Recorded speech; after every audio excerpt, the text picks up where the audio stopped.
kemampuan yang akademik yang sangat beragam gitu. Gimana kan? Oh iya, iya.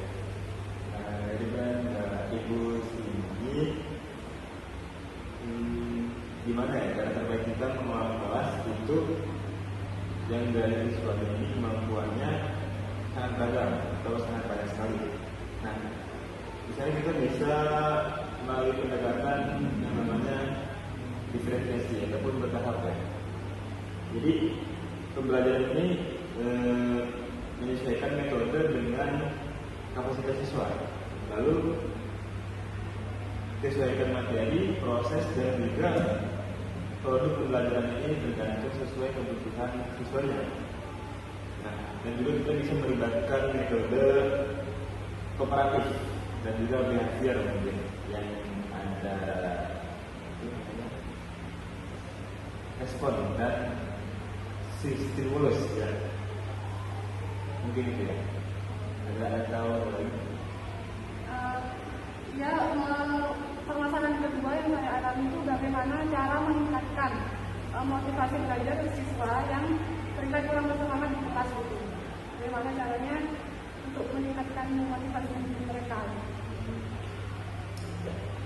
Jadi bagaimana cara kita itu meningkatkan motivasi belajar siswa yang kurang semangat ya, kurang semangat ataupun kurang aktif di kelas. Jadi kita bisa dengan cara permainan yang edukatif. Maksudnya seperti diskusi itu kelompok kecil dan juga kita bisa memakai teknologi interaktif. Jadi kita melibatkan siswa dalam permainan interaktif dan juga kita lakukan mungkin secara rutin ya. Terus kita pakai metode yang menyenangkan. Jadi intinya bagaimana siswa ini agar terpancing bisa mengikuti pelajaran dengan senang. Yang sebetulnya itu permasalahan yang saya alami itu bagaimana apa yang bisa saya lakukan jika media pembelajaran di sekolah ini sangat terbatas gitu. Mungkin solusinya itu bagaimana? Mungkin juga seperti itu ya, kita manfaatkan dulu yang ada kan, yang tersedia, baik itu sederhana ataupun ya apa adanya. Jadi seperti alat peraga tangan ataupun gambar atau benda lainnya ya, itu kita bisa gunakan terlebih dahulu dengan metode pelajaran yang sesuai adanya pembelajaran yang media yang ada di sana. Baik, di sini saya mempertanyakan masalah yang saya alami juga itu bagaimana cara menyusun RPP yang efektif dan juga efisien sesuai dengan kebutuhan merdeka saat ini. Gimana? Kita bisa gunakan prinsip fleksibilitas dalam berbuat merdeka ya. Terus juga kita fokuskan sama tujuan pembelajarannya dan juga asesmen yang formatif. Nah, kita mulai dengan dari capaian pembelajaran, terus susun alur kegiatannya, dan juga intinya pastinya berpusat pada siswa.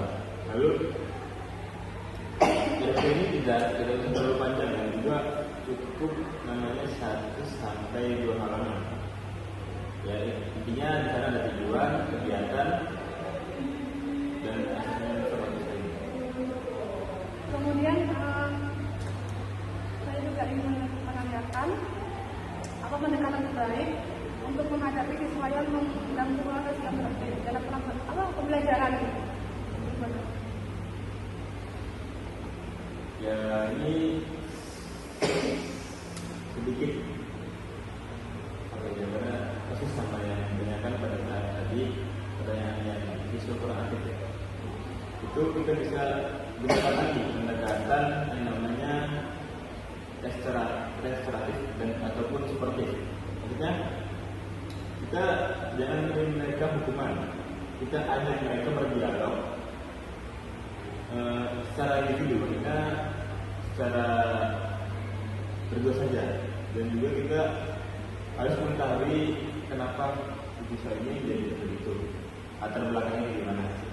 Nah, setelah itu kita jangan berhenti di situ saja. Jadi kita terus membangun hubungan yang positif, dan juga kita pastinya ada tanggung jawab kecil untuk itu. Mungkin jika dilakukan seperti itu bisa. Lalu selanjutnya bagaimana cara menerapkan penilaian yang otentik dan juga efisien di dalam kelas?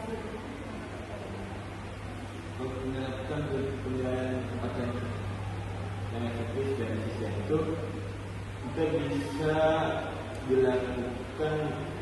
melakukan melalui tugas portofolio pertama, dan juga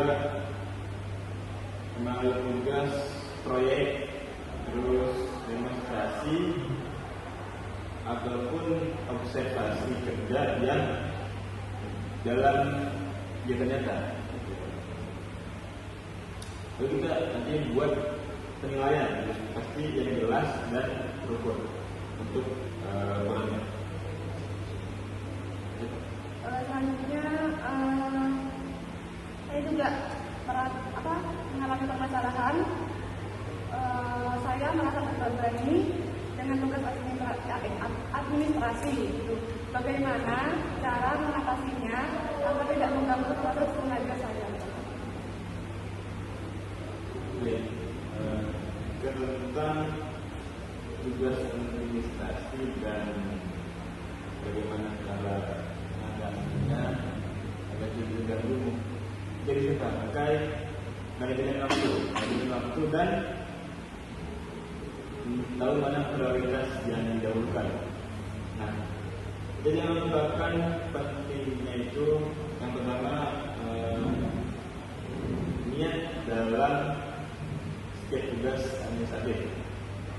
Lalu kita sederhanakan saja tugas tanpa prioritas. Maksudnya kita melakukan tugas administratif, baik itu kurang ataupun tidak terlalu efektif, tapi kita harus tetap mengerjakan tugas menggunakan format administrasi. Nah, dan kita pasti manfaatkan teknologi seperti Google Drive atau aplikasi membuat PPT otomatis. Perkenalkan, di sini saya Rekladela Ananta dengan NIM akhir 006. Saya berperan sebagai guru yang memiliki masalah.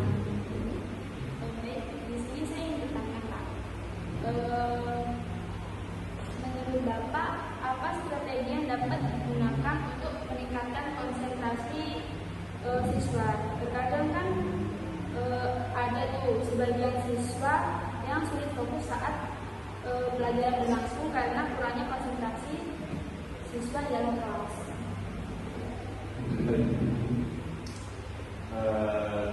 Untuk itu kita bisa mengangkat ataupun mengkondisikan dengan kita ciptakan lingkungan belajar yang kondusif. Dengan bagaimana namanya kita perhatikan di dalam kelas, kita atur bagaimana kelas ini berlangsung secara kondusif. Terus kita pakai variasi metode pembelajaran yang mungkin cukup berbilang banyak agar tidak monoton ataupun siswa tidak merasakan jenuh. Dan kita juga pasti pakai strategi istirahat singkat. Jadi kita kasih jeda untuk siswa ataupun siswa merelaksasikan kembali ataupun istirahatkan sejenak untuk melanjutkan selanjutnya.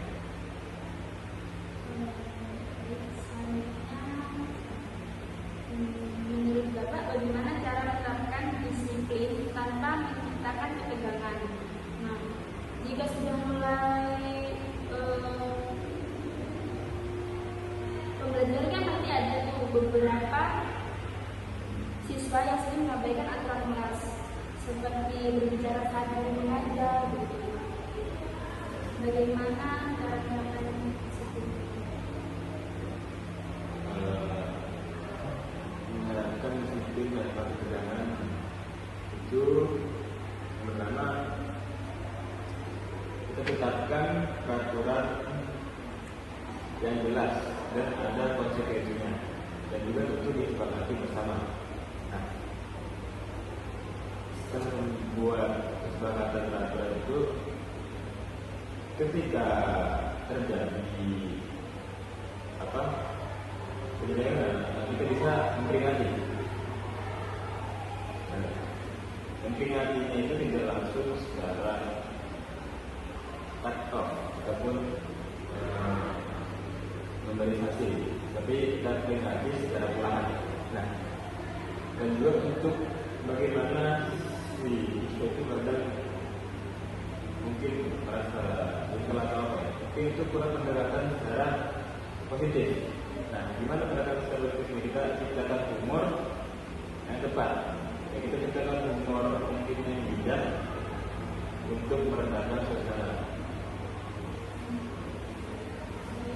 Selanjutnya, bagaimana cara kita sebagai guru mengakomodasi perbedaan ini tanpa menghambat proses belajar? Jadi bagaimana mengakomodasi perbedaan siswa? Pertama, kita bisa pakai pembelajaran yang ini berdiferensiasi. Mungkin ini sedikit sama dengan ya, kita sesuaikan materi, proses, kebutuhan siswa, individu, dan juga tugas yang bervariasi. Nah, kita harus memahami bagaimana gaya belajar siswa ini, dari visualnya, audisinya, terus juga kinestetiknya. Nah, kita coba gunakan berbagai macam metode untuk mengakomodasi gaya belajar siswa ini. Selanjutnya, menurut Bapak, metode apa yang efektif untuk meningkatkan motivasi belajar siswa? Ya, kita bisa gunakan pembelajaran berbasis proyek. Artinya kita bisa melakukan itu terapkan kegiatan yang sesuai dengan minat anaknya. Itu bisa kita berikan motivasi mereka, dan juga kita kaitkan materi yang kita terangkan tadi itu dengan dunia nyata sekarang. Jadi kita jelaskan bagaimana sehari-hari materi yang ini digunakan untuk masa depan atau Selanjutnya itu bagaimana cara menyusun materi agar lebih efektif dan efisien. Terkadang kan kita sebelum mengajar kan harus menyiapkan materi dan dia pasti kan materinya terbanyak. Gimana cara kita menyusun materinya itu dengan waktu yang terbatas? Kan pasti setiap guru kan dikasih waktu buat mengajar. ini untuk menyiapkan materi yang namanya itu. Kita coba fokus saja dulu ke tujuan pembelajaran utama yang akan kita belajar. Nah, jika saya mungkin dulu, kita dulu namanya mengintegrasikan materi. Maksudnya dari mungkin yang bisa menyambung antar materi ini dalam beberapa konsep. Nah, bisa juga kita menggunakan pembelajaran yang bervariasi. Kita bisa pakai video, dan juga simulasi ataupun alat media lainnya ya. Lalu kita sampaikan secara singkat, padat, dan juga menarik. Kita produktif. Nah, terkadang kan kalau kita menggunakan teknologi apalagi kan sekarang sekolah kan kadang diperbolehkan bawa HP gitu kan ya. Kan kita nggak tahu saat kita mengajar itu muridnya bakal mendengarkan apa enggak. Terus juga kalau misalnya ada tugas dia jawabannya dari PA, dari guru, kita kan nggak tahu gimana gitu. Oke, itu ya. Yang pasti pertama kita buatkan aturan peraturan. Jadi peraturan yang berkonsekuensi dan juga disepakati bersama. Selanjutnya penggunaan teknologi. Nah, di situ kita buatkan peraturan agar si siswa ini bagaimana efektifnya dia dalam menggunakan teknologi. Seperti contoh, arahan membuka platform lainnya selain apa yang dibutuhkan dalam kelas.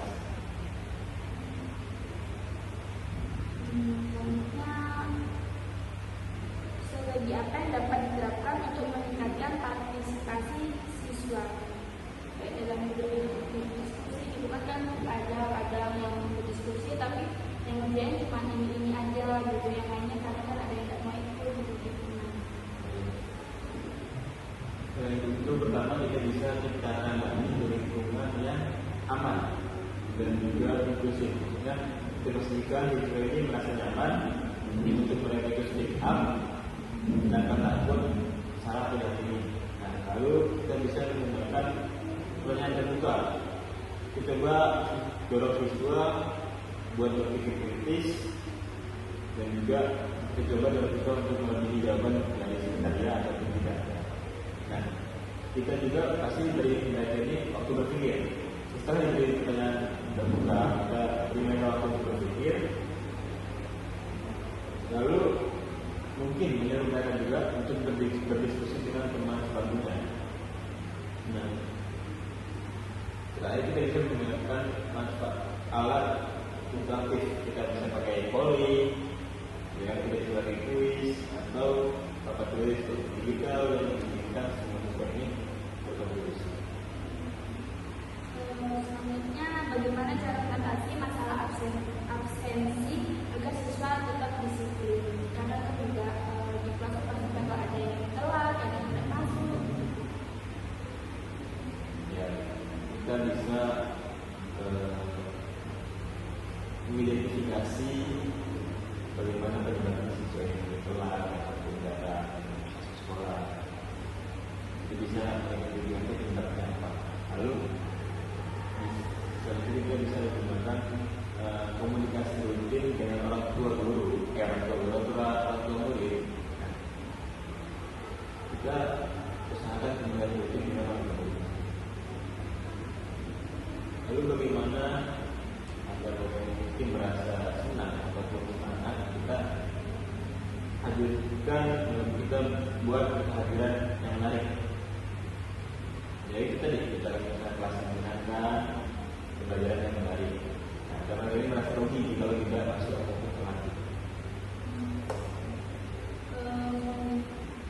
Mungkin saya bisa menambahkan Pak. Iya, Ya, kalau masalah absensi kelas itu kita tuh harus tegas gitu ya. Kita sebagai guru itu ya harus tegas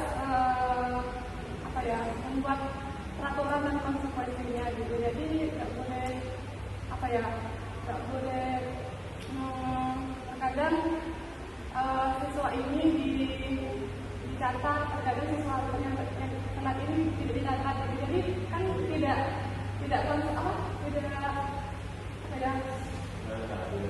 ya maksudnya juga konsisten gitu loh peraturannya. Jadi harus pokoknya itu harus peraturan itu harus konsisten dan jelas. Ya, itu juga.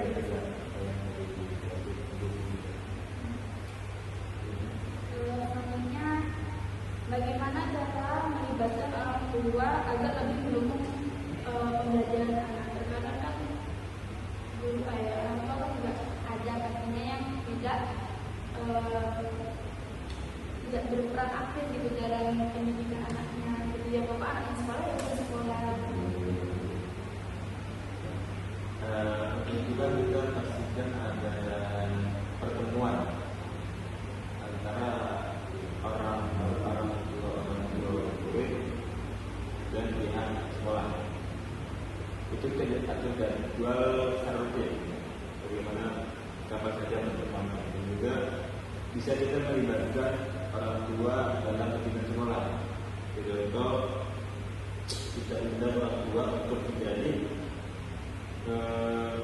sukarelawan untuk menghadiri acara sekolah atau berpartisipasi dalam proyek kelas.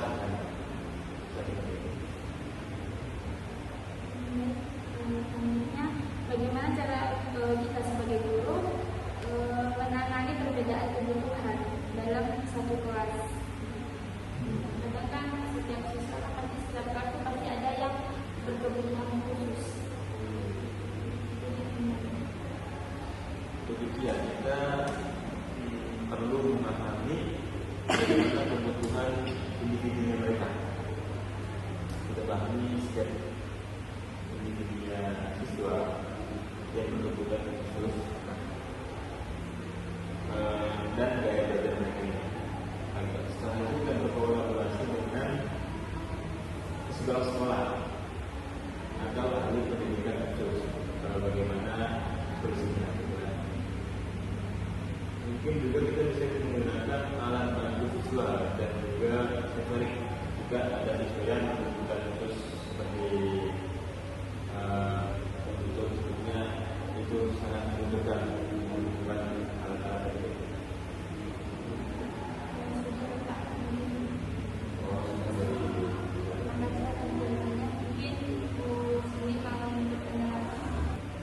Baik Bapak, di sini saya memiliki permasalahan lain yang ingin saya konsultasikan, yaitu saya merasa kurang terlibat kerjasama dengan guru yang lain, gitu ya. Bagaimana cara membangun kolaborasi yang produktif di sekolah dengan guru yang lain? Itu mungkin Ibu bisa menggunakan bergabung dengan mulai bergabung dengan dalam komunitas belajar guru di tingkat KBG.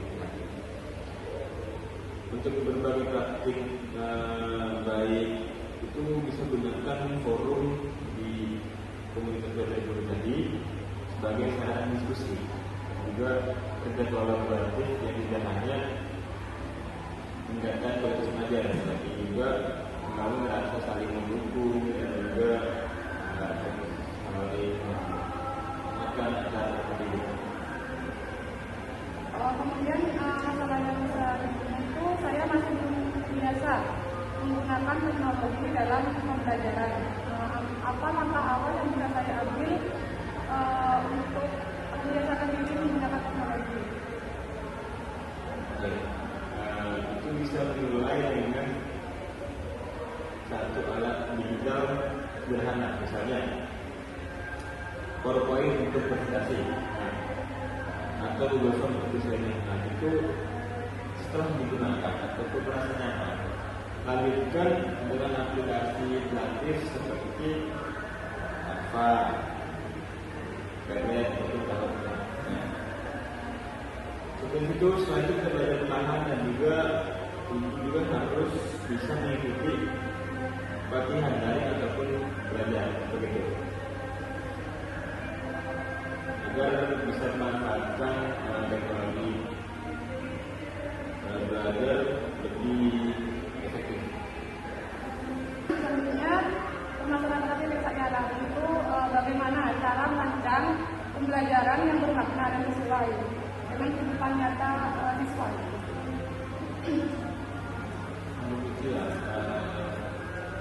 Untuk menyusun pembelajaran yang bermakna dan tekstual, kita semua dapat menggunakan pendekatan pembelajaran yang berbasis masalah ataupun kontekstual fixing learning. Langkah pertama adalah jadi kita pahami latar belakang siswa dan juga kondisi lingkungan mereka. Kita libatkan mereka secara aktif dalam menemukan solusi, ya. Lalu kita gunakan media, sumber belajar dan juga aktivitas yang relevan dengan dunia nyata agar siswa ini merasa pembelajaran seperti ini bermanfaat dan juga berguna nantinya akan berguna. Baik, sekian dapat dari saya mengenai permasalahan dan terima kasih atas solusinya. Jadi jawaban-jawaban dari saya yang mungkin memang atau ada yang kurang, mungkin belum cocok